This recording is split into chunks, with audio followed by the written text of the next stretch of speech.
Hello and welcome. Thank you for tuning in to today's webinar presented by Move United in partnership with Mind Body Solutions with support from the U.S. Department of Veterans Affairs.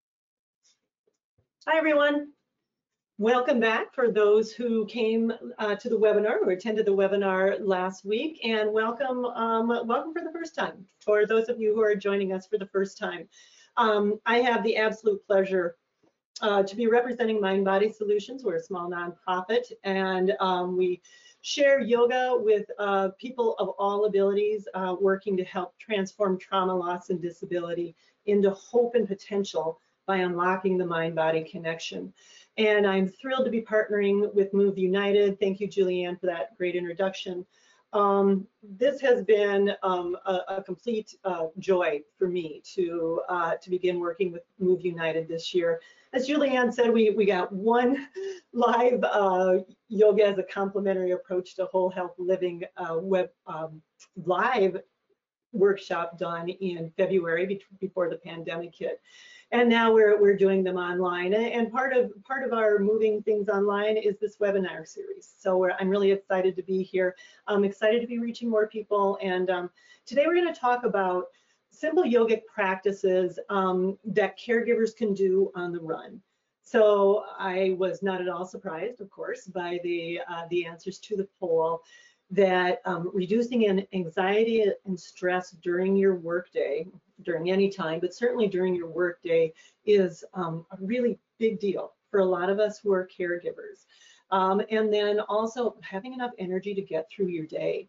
I'll talk a little bit about our work with caregivers, and that's almost always the number one report that we get from professional caregivers when we go into hospital systems, is they can barely get through their day. They're stressed, they're tired, and they can barely get through their day.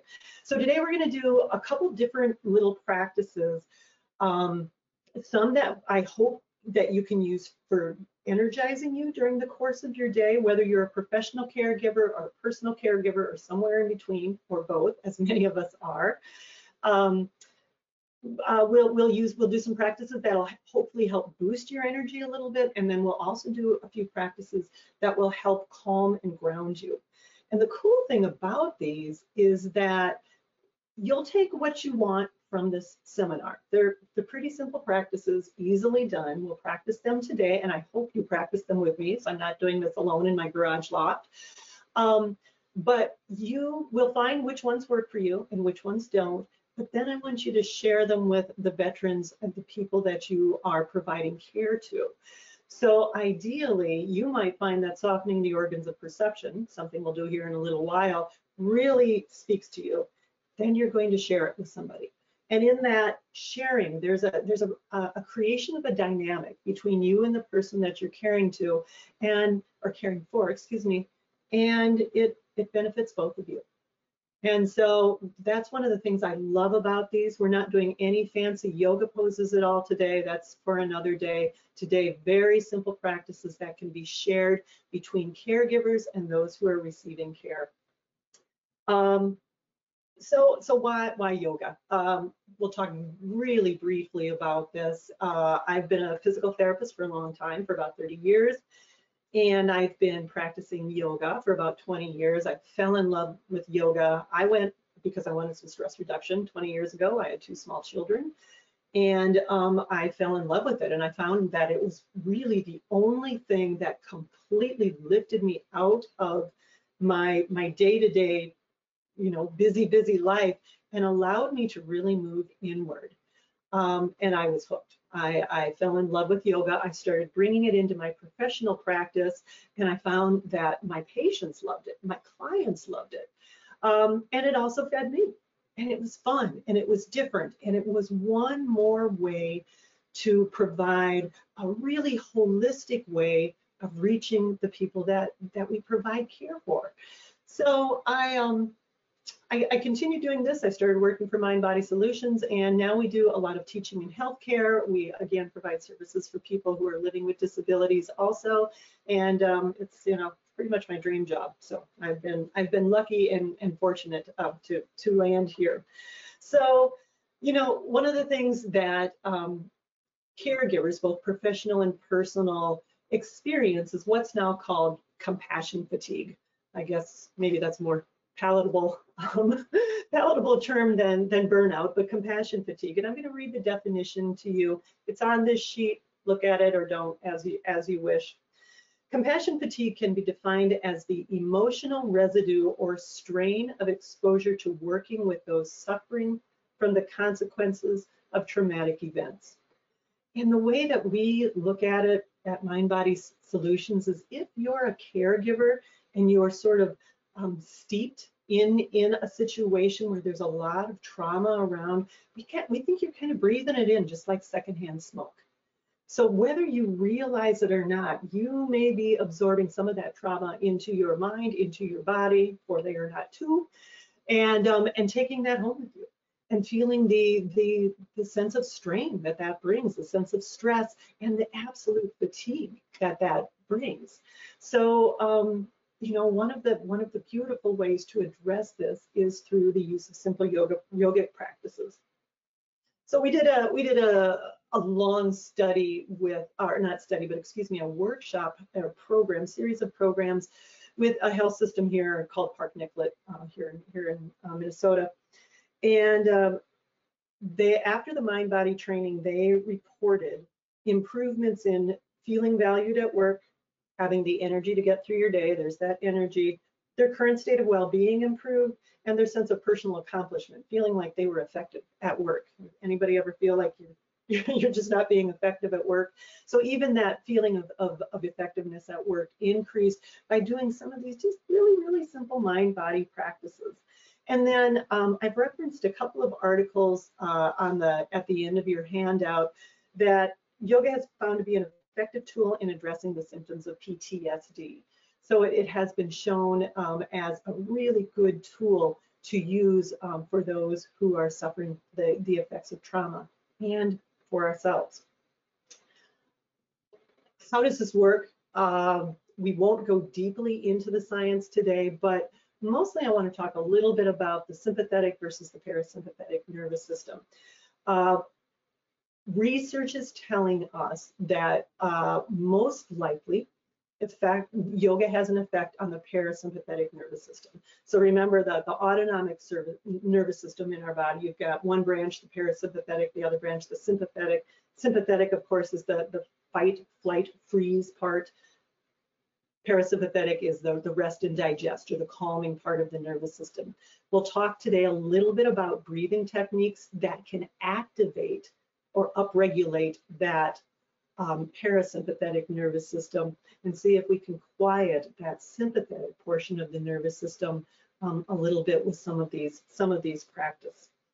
And much of that is, we feel at this point, research tells us that much of that is mediated through the vagus nerve. That's the 10th cranial nerve. And again, we won't go into the science of that, but if you're really interested, look into the work of Stephen Porges, P-O-R-G-E-S, who's done an incredible amount of wonderful work with regard to the vagus nerve. Other possible mechanisms of action, and there's so much research going on now in the yoga world that these are just some of the hypotheses. I'm not saying that these have been proven. Possible mechanism of action, possible hormone regulation, a decrease in cortisol, improvements, of course, in balance, strength, flexibility. I think that's a little bit of a given for anybody who practices yoga. Emerging hypotheses include effects on metabolism, effects on blood pressure, inflammation, increased feelings of satisfaction, self-confidence, self-control, possibly even improved immune response. I don't know if those, I don't know all the research on those yet, but I sure hope that people continue doing research in this area because I think it's very promising, and that excites me. I can tell you anecdotally that I can see all of those things in my own yoga practice and in the students that I teach, but it sure will be nice when we have more science to back that up. And there's a lot of research going on right now. So I want to talk a little bit about breath, because we often default to breath when we're working with somebody and we want to help ourselves calm down or help them calm down. And so we often defer to the breath. But I want to talk about the different phases of the breath, because of course we have an inhalation phase and then we have an exhalation phase. So let's do a little experiment right now. So what I'd like you to do is I'd like you to find your heartbeat, your pulse somewhere. So you're welcome to put your hand across your heart. I'm going to take my 2 fingers here and just put it on my wrist and find my pulse there. So I'll give you a second to find your pulse.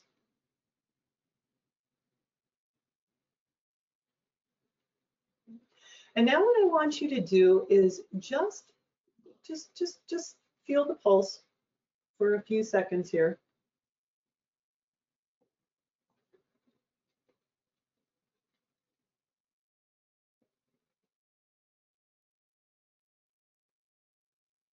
Now, I want you to take a slow, not a big deep breath in, but a slow, long breath in, and notice what happens to your pulse. Now a slow exhalation.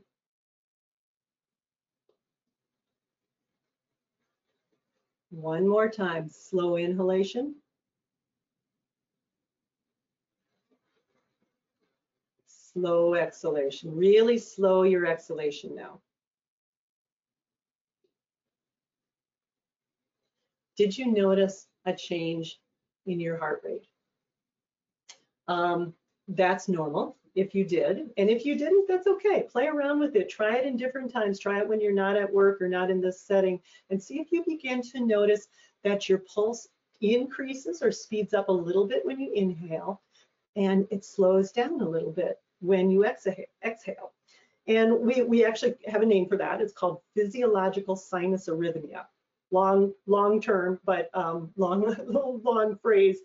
But basically it says that when we inhale, there's a little upregulation of the sympathetic nervous system.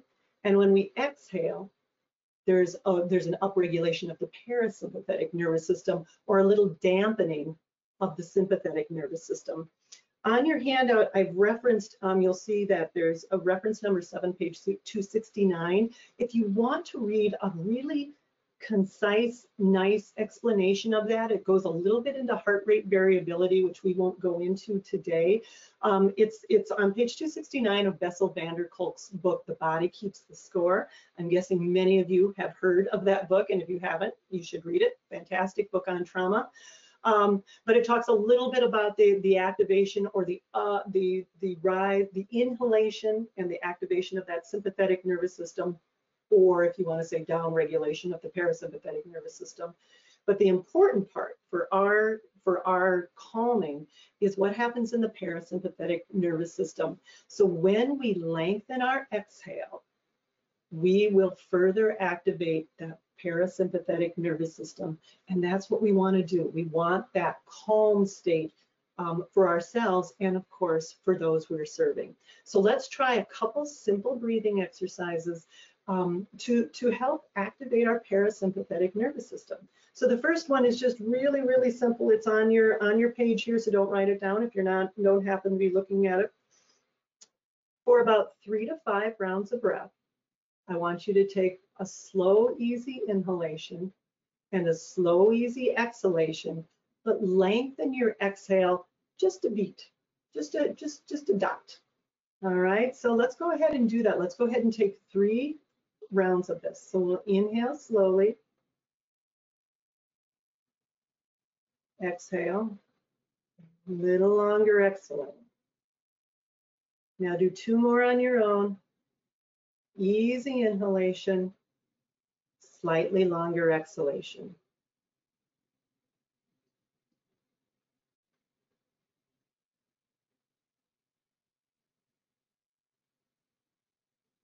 That might be a really great way to start a meeting. It might be a great way if you're having a family conference and you need everybody to ground and to land there. It might be a great way to start a treatment session if you're a professional caregiver.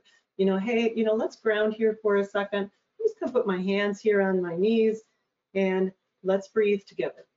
And you take a slow inhale, you take a slightly longer exhalation. So accentuating that exhalation will begin to trigger that wonderful parasympathetic portion of the nervous system to begin to calm the person that you're working with, and of course you. So it benefits you too. And then the next one I want to teach you is a very simple one called, I call it simple breath with movement. It can be called any number of things. But we're going to start with our hands down on our thighs. And what I want you to do with this one is you're going to do a simple movement that ends at the end of your inhalation and that ends at the end of your exhalation. So we'll start it simply by putting our hands on our thighs, and we're going to inhale and exhale. Let's do it again. Inhale and exhale. Pretty easy. Now let's bring it to a different movement. And again, your movement depends on the person that you're working with, and of course yourself, and how much room and time you have. So now let's make the movement a little bigger. Remember, you need to end the movement. So we're bringing the body into this. We're not just using the breath, but now bringing body movements into this. So now we're going to just bring our hands up to our shoulders on the inhalation. So remember, at the end of your inhalation, you're touching. End of your exhalation, you're touching. So here we go. We'll inhale, exhale. And you don't need to go at my speed. Inhale, exhale. You're beginning to time your inhalation and your exhalation with the body movement. And then if you want to make it a little bigger, and that works for the people that you're working with, this one gets a little bit harder because you want to touch your fingers above your head at the end of the inhalation. So we'll inhale, exhale.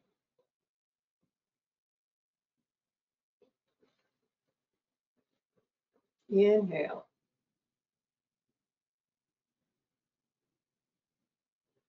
Exhale. And then maybe this time we'll lengthen the exhale. So let's inhale to a count of 4. 1, 2, 3, touch. We'll go to 5 now. 1, 2, 3, 4, 5. So play around with that.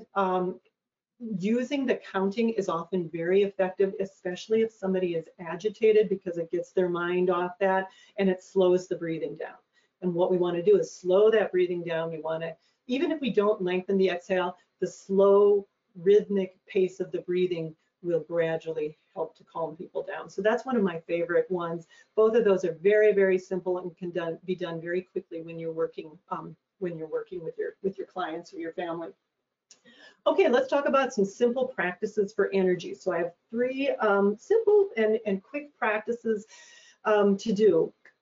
Just like in the poll, as I said before, when we go into healthcare systems, and they often are doing, workplace surveys or quality of life surveys or something like that. So often that's done before we even get in there. And we say, what does your staff say? What's hardest about their day? And as I said earlier, we often hear one of the aspects of their day is just simply having the energy to get through their day. And so we'll teach them simple energetic practices that they can do in 10 seconds or less. They can do it on their way in between rooms or in between clients or before they start a meeting or whenever it works for them. And the other thing that I tell caregivers when we're working with them is, I'm not here to change what you do. You are the expert in what you do. You are the expert in nursing, or you are the expert in physical therapy or speech therapy or whatever professional discipline. I am not here to threaten or change that in any way.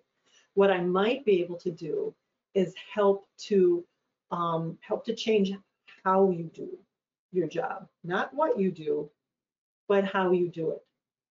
And I also tell them, I can't make more time in your day, because most healthcare providers think there just aren't enough hours in the day to get done what they need to get done. I can't make more time in your day, but I can help you make more space in your day. those little spaces where you have 10 seconds before you go into a treatment room, those 10 seconds before you walk into a meeting, those can be the 10 seconds where you could do one of these either energizing or calming practices, depending on what you need. So my first one, and I'm going to invite you to please do these with me. I, of course, will have no idea if you're doing them or not, but I'm going to invite you all right now to stand up. All right. I'm going to move my chair, but if you are a little bit unsteady and you need a chair, please make sure that you keep a chair in front of you as we're doing this. But for the time being, I'm just going to move my chair out of the way so you can see me a little bit better. And one of the very simple things that I want you to do is to get bigger in space. So thinking about this from a, kind of a yogic standpoint, trauma, loss, and disability and stress make us shrink. They make us smaller. They make us want to move inward. So sometimes if you need a little more energy, one of the best things you can do is find a way to get bigger in space. So I'm going to invite you to take your arms and your legs wide. Would you do this on the floor of your unit at the VA hospital? I really hope so. I really hope so. We have people in hospitals around the region that we've trained who are doing this. They'll go into the break room, they'll go into the bathroom, they'll do it in the middle of the hallway. So I'm going to encourage you to be brave enough to take this into your workplace and give it a try. All right, so we're going to take our arms wide here. We've got our arms wide and our legs wide. Now I want you to take a look down at my feet and notice that my feet are pointing straight ahead. I can turn my feet outward and go ahead and do that, but I want you to notice what happens when you turn your feet outward. Do you feel that kind of fall forward? If you don't, what I want you to do is pivot on your heels and turn your feet forward again and see if you notice a little bit of lift in the chest. Again, if you don't, pivot on those heels and notice how everything seems to drop. So I want you to have a little bit of discipline in this pose. So I'm going to have you turn your feet forward, open up your arms so your arms are wide here. And now in this position, I want you to put awareness or light into your ankles, in your knees, your hips. Put awareness in your shoulders and your elbows and your wrist and get as big as you possibly can. Stretch out through your fingernails and out through the soles of your feet, all the way up through the top of the head. And then on top of this, take a nice slow breath right into these lower outside ribs here. Nice slow breath in. And as you exhale, get even bigger in space. And if you're getting tired, turn your palms up. Gather all the space that you can. Bring the arms all the way up over their head, getting as tall as you can wherever the comfort zone is for your shoulders. Bring the arms over the head. My palms are facing one another. I'm even lifting the outside edge of my ankles, which sounds strange, but if you're a yoga practitioner, probably not so strange. One more time, take a nice slow breath into those outside lower ribs. And with a wide arc, slowly begin to bring it all back down. Good. Put your hands on your hips and go ahead and step your feet back together. Notice what you feel here. Do you feel a little more energetic? Maybe, maybe not, but give it a try when you just need to feel bigger and bigger in space. Another one of my favorite things to teach healthcare providers is what we call an office downward facing dog. So many of you are yoga practitioners and you know that downward facing dog is that kind of triangular shaped position on the floor. I'll do one for you quickly. So this is a downward facing dog. Now, when you're at your place of work, probably don't want to do that when you're there. So let's do a downward facing dog on a chair.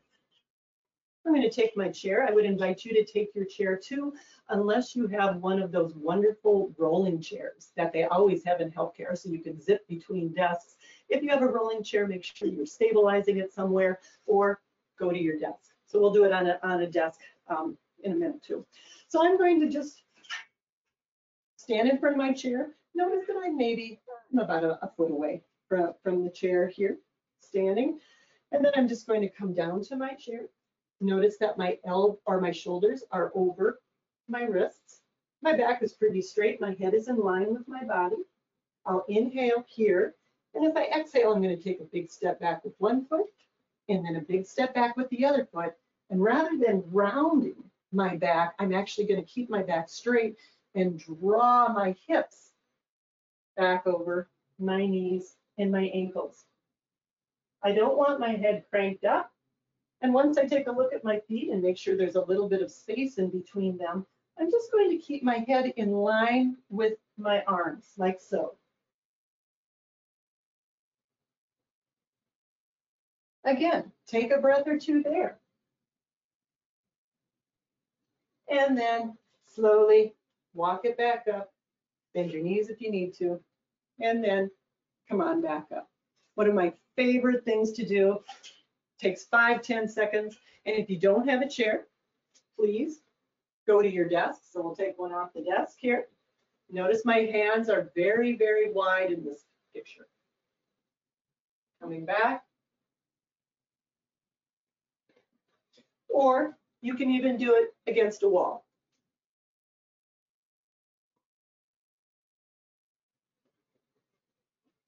So finding a way that works for you. Take a downward facing dog. At 3 o'clock in the afternoon when you need a can of Pepsi or something like that, rather than that caffeine fix, try and do a few downward facing dogs. I also love an office sun salutation.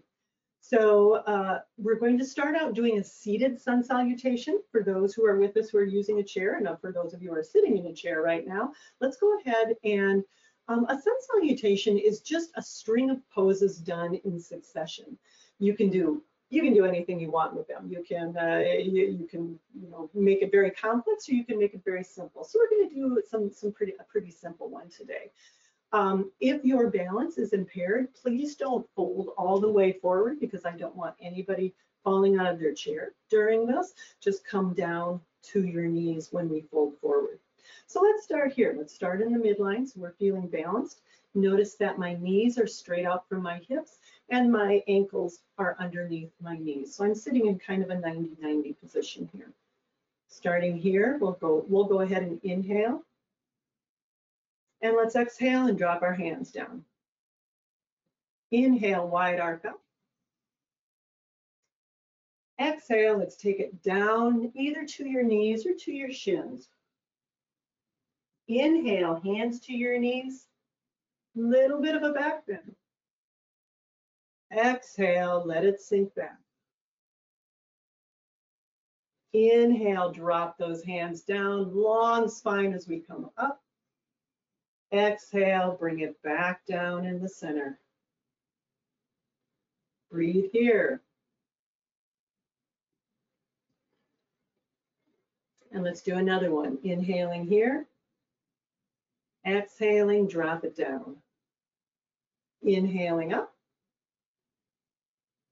Exhaling down to your calves or to your knees. Inhaling, hands to the knees, look up. Exhaling, we'll drop it back. Inhaling, let's take a wide arc coming up. And exhaling, bring it down through the center. Feel the little bit of a buzz, the little bit of energy that you get with stringing those movements together. And of course, you can do anything. You can add some twists if you want. You can add one arm. You could add a leg and an arm as you come up. So play around with just allowing your body to move with your breath, and see if that doesn't help you feel a little more energized. For those who are able to stand and interested in trying a standing one, let's try a standing one now. So I'm going to take my chair, bring it out in front of me again. Again, I'm starting out and I'm standing, maybe I'm about a foot from the chair. All right, so we'll stand in a standing mountain pose here. There we go. Then let's bring our hands up together. So we'll inhale here. Exhale, drop our hands down. Inhale up. Exhale, come down to the chair. Inhale with a long spine, look up. Exhale, take your left foot back, then your right foot, come into office downward dog. Take a breath here. Inhale, exhale. Inhaling, step forward. Exhale, let's bow down toward the chair. And inhaling, take a wide arc, come all the way back up. Exhale, hands down in the center. Let's try one more. Follow as you wish or modify it as you wish. Inhaling, exhaling. Inhale up. Exhale to the chair. Inhale, look up. Exhale, take your other foot back. So right foot back first, coming down into your downward dog. Inhale here. Maybe some people would want to come up and do a plank here, or even an upward facing dog. That's a little more than we're doing today, but those are options for you. We'll come back into our downward facing dog. We'll inhale, step up. Exhale, down to the chair. Inhale one last time up, and exhaling down, back to the center, back to the midline. And again, breathe there. Notice what you feel. Allow yourself to move during the course of the day and really kind of shake some of that stuff out of there. Allow all of that to begin to move through your body. Again, that's something that we teach healthcare providers all the time, is let that stress move through your body. You know, it almost gets stuck in there. And sun salutations, whether they're done seated or standing like we were just doing, is one way to really allow that to work its way through the body. Okay, so those are some energizing practices, but even notice that, think about, just take a second to notice how you feel. Do you feel a little more relaxed? So even though they're energizing practices, they're practices that also tend to bring a sensation of calm, or a sensation of grounding or centeredness to you. Again, try them out. See what works for you, and then maybe you'll want to share them with the people that you're caring for as appropriate. Okay, well let's turn to some simple exercises that help us bring on a sense of calm, because we know that, quite frankly, healthcare or caregiving can be rather frantic and high-paced occupation. So finding little tiny ways to help you feel a sense of calm is really, really important. One of my absolute favorites is the first one on this list. We call it softening the organs of perception. So I always ask this in trainings, and of course, I can't see any of you, so I will ask you this question and you will answer it for yourself. But do you ever wake up in the middle of the night and you have your jaw clenched? I do. I know lots of people do who do, and I often ask that, as I said in my healthcare trainings, and just about, you know, there are lots of people who raise their hand. So many of us are holding tension even when we're not at work, even when we're sleeping, for Pete's sake, and we wake up and we've got this clenched jaw. So one of the things I would love for you to start practicing is softening the jaw. Softening the organs of perception, so softening your eyes and especially the inside of the mouth. So as you're sitting here now, do that. Simply soften the inside of the mouth. Soften the eyes a little bit. Take a breath here. Keep those breaths down low.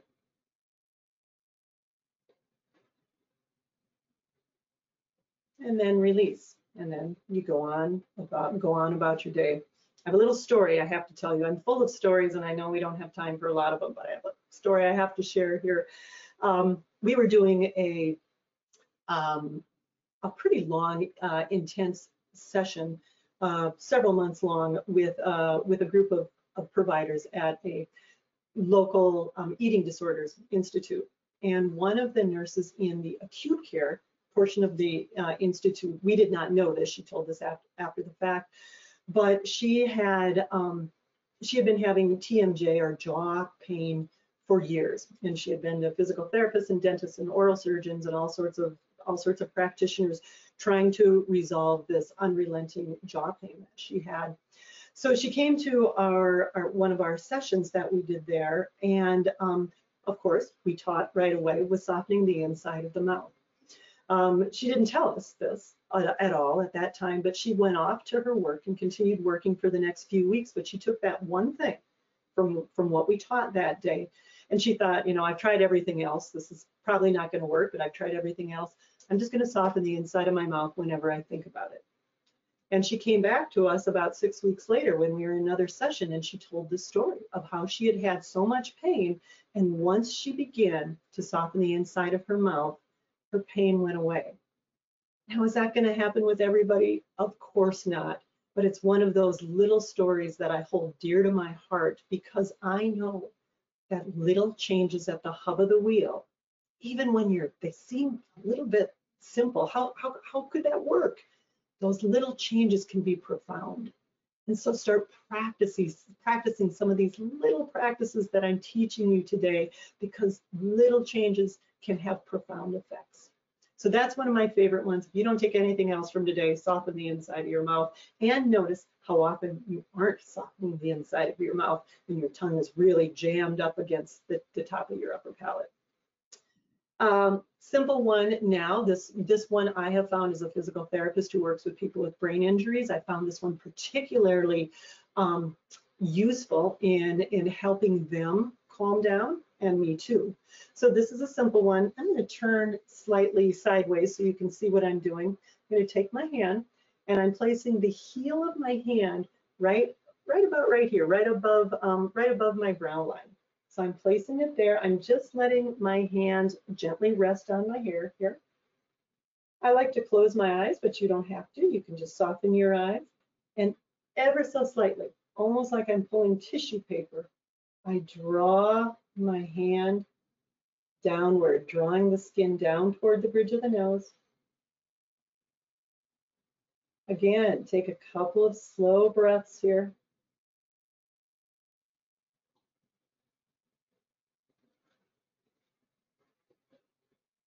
And then release. It's really that simple. So if you're having a bad day, you're starting a family care conference. I had a woman, she was a former teacher, and every time we started a patient care conference, everybody at the table, because this was her favorite thing, it was one of the few things that she remembered after her brain surgery to do, we all started the meeting like that. It was a terrific way to ground, and it was a terrific way to let everybody land and start the meeting from a sense of relief rather than a sense of urgency. Again, acknowledge as you practice these, and I hope you'll acknowledge. I hope you'll discover for yourself that the little tiny changes right at the hub of the wheel can make a big difference. On your sheet, I also have as number 3 simple breathing exercises. We talked about that before. We lengthened our exhalation in the first one. Often, when you have somebody who's agitated, counting out loud helps that. So rather than just saying, you know, breathe in and then breathe out and extend your exhalation, I'll say, you know, let's breathe in to a count of 3, and I'll count 3. Let's breathe out to a count of 4, and I'll count 4. It gives them something to, almost something to hold on to as they're quieting themselves down. So that, and then of course we did the exercise where you do the simple touch, the light touch at the beginning of the inhale and the end of the exhale. Again, using the body, using movement, and combining that with breath to help instill a sense of calm. And this one is very simple. You can do it at your desk. You can do it sitting in a chair. I'm going to sit back just a little bit in my chair. Taking my hands, I'm going to put them out on my knees. Now notice that my fingers are spread. Not everybody will be able to do that, and that's perfectly fine, but I want people to feel like they're being fairly active here. So I've placed my hands on my knees here. Again, I have my knees out in front of me. I have my heels underneath my knees. I'm sitting up nice and tall here. So as I'm sitting here, I begin to gently spread across the palms. letting the fingers not vigorously expand or not vigorously spread, but letting them gently spread. I'm gently pressing down through the inner heel. And as you do that, note the slight lift in the lower abdominals and the sternum. Lengthen your spine here. Draw your shoulders down the back body. Balance your head on top of your shoulders. And now take a nice slow breath. Just layer in that breath again.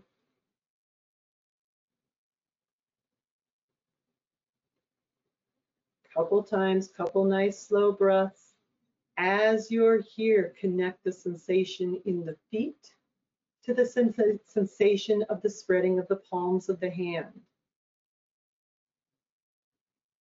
Couple good breaths. And then release. That, of course, can be done on your knees. It can be done on a table. You know, often we'll use if somebody's sitting in front of a chair, I'll just have them come down to a chair and do it that way. Same thing, whichever works for you. So that's another way. Again, it's a great way to start a meeting. It's a great way if you're in a situation with somebody where they're a little bit agitated for one reason or another, a little bit anxious or nervous, or you are. Ground yourself. Allow yourself to feel connected to the earth. Allow your spine to be long, and then take that nice slow breath, you know, into those lower outside ribs. Exhaling through the outside ribs. Maybe you'll extend your exhalation, or maybe you won't. Don't worry about that. Just let everything slow down for just a few seconds and allow yourself to land. I know we need to take questions, so Bethany, I'll take questions in just a second. I have one last thing I forgot to show you. When we were doing the downward facing dog, I wanted to show that also in a chair. I forgot I showed all the standing variations, but again, I'm going to turn my chair just a little bit so you can see me a little more easily. I'm going to take this office chair in with me and turn it around so I have my hands on the back.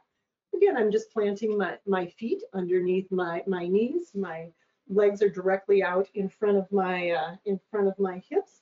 My palms are spread. So if you can, I'm going to take my hands and have them spread. If that's difficult or you need to hang on for balance, please hang on for balance. And if you have limited balance in your trunk, make sure you slide all the way back in your chair. So if balance is an issue at all, make sure you're all the way back in your chair when you're doing this. I'm going to slide out to the front just for demonstration here. I've got my hands, my palms are spread wide. I'm also spreading my feet here. I'm going to inhale and exhale as I begin that long downward facing dog length. And remember, with downward facing dog, I'm not so concerned. Some people will come to about here, and that's perfectly fine. But I want this nice lengthening from the hip all the way up from the shoulder all the way out through the wrists and hands. So I'm just bringing it out as far as I comfortably can today. Breathing here. And then slowly coming back up. And of course, if you want, if it's easier for you, you can put your hands down here and do the same thing. And that might be your downward facing dog for today. And then release and come on back.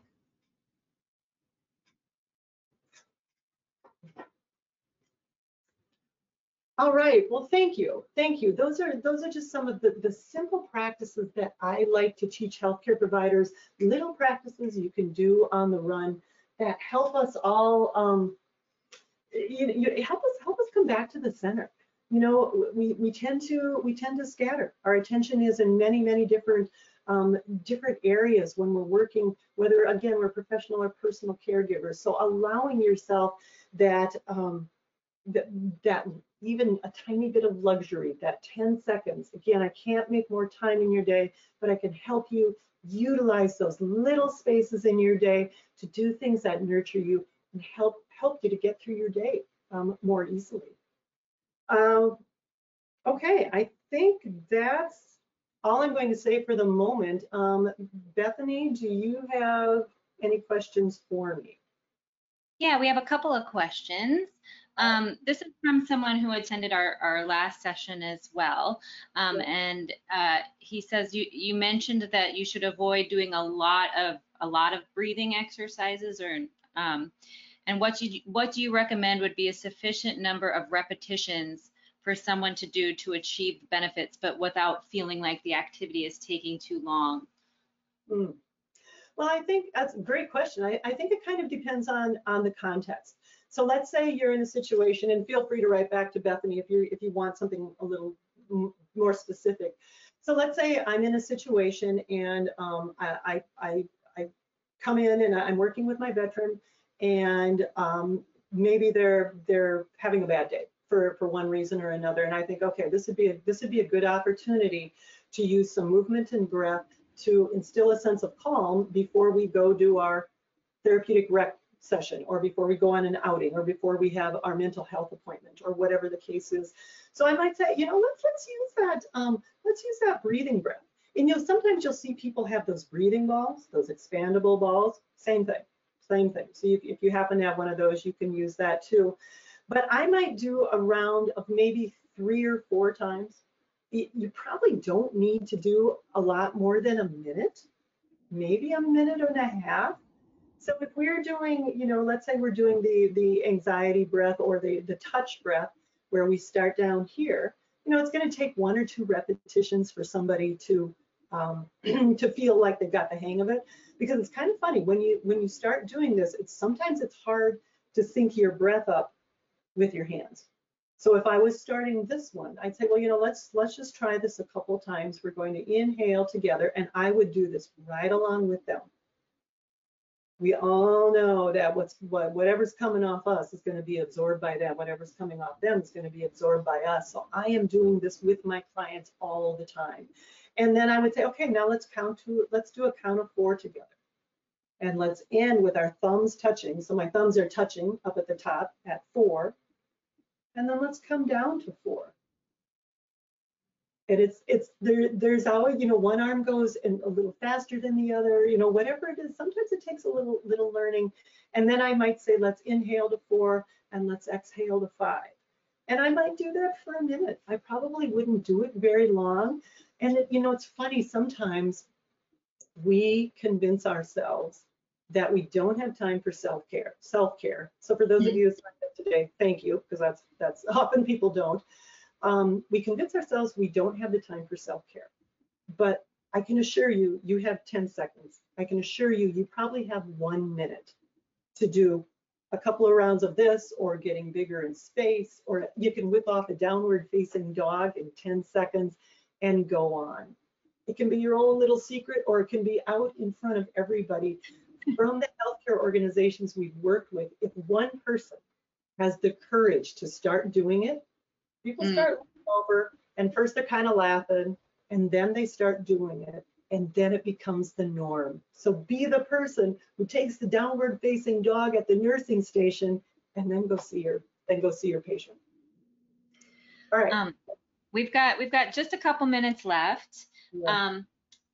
But we did have another question. Do you have any suggestions for practices we can do while walking, like between clients and meetings? Yeah, good one. You could do a little bit of a walking meditation.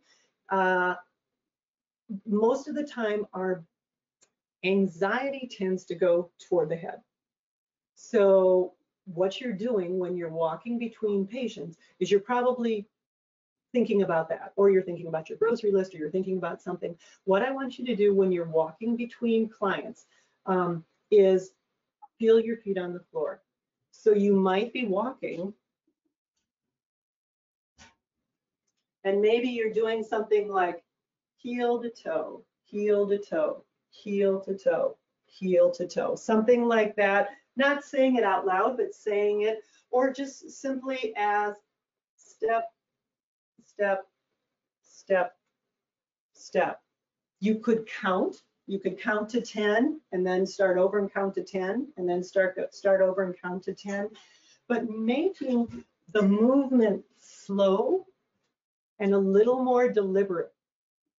Again, we talked a little bit, I think we talked a little bit about this last week, is starting from a sense of ease versus starting from a sense of urgency or a sense of gripping.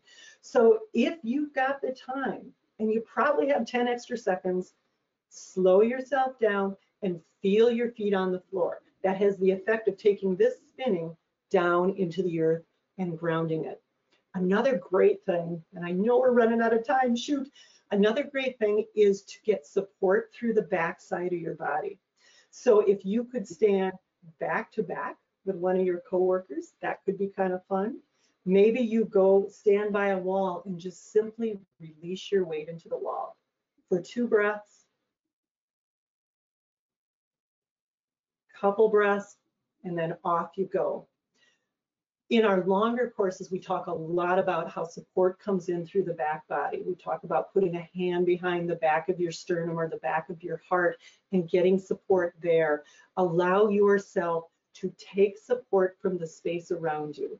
That means when you sit down in a chair, you feel the support that the chair is giving you. If you lean into the wall while you're taking the elevator, feel the support that the wall is giving to you. And when you're walking between clients, notice the support of the earth and make those steps slow and deliberate. All right. Anything else, or do we need to? I don't know where we're at with time. So.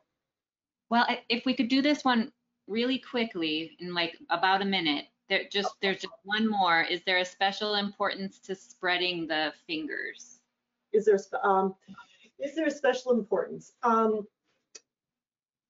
I would say that there's more importance to spreading the palms. When we do a yoga practice and we do, say, a downward facing dog, we do want a spacious and well-supported hand when our hands are on the floor. But often we work with people who it's impossible to spread their fingers. Sometimes in our classes, we actually help them gently, but energetically, telling people or feeling in yourself that sensation of opening the palms gently, that will often lead to the fingers gently spreading. So is there a significance to it? The long answer would be yes, but I won't go into it. But I would focus more on opening and spreading, having the spreading sensation across the palms, and then also connecting that to the bottom of the feet. So you begin to make connections to different areas of the body. That's my short answer.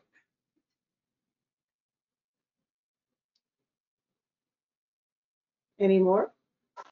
Thank you so much, Amy, for getting through those questions. We really appreciated hearing from you all in the audience. So thank you for submitting your questions today. And thank you to Amy and Bethany at Mind Body Solutions for guiding us through this fantastic webinar today. Lots of good advice and tips for bringing energy and also grounding to you in your workplace and can easily translate over to everyday life too.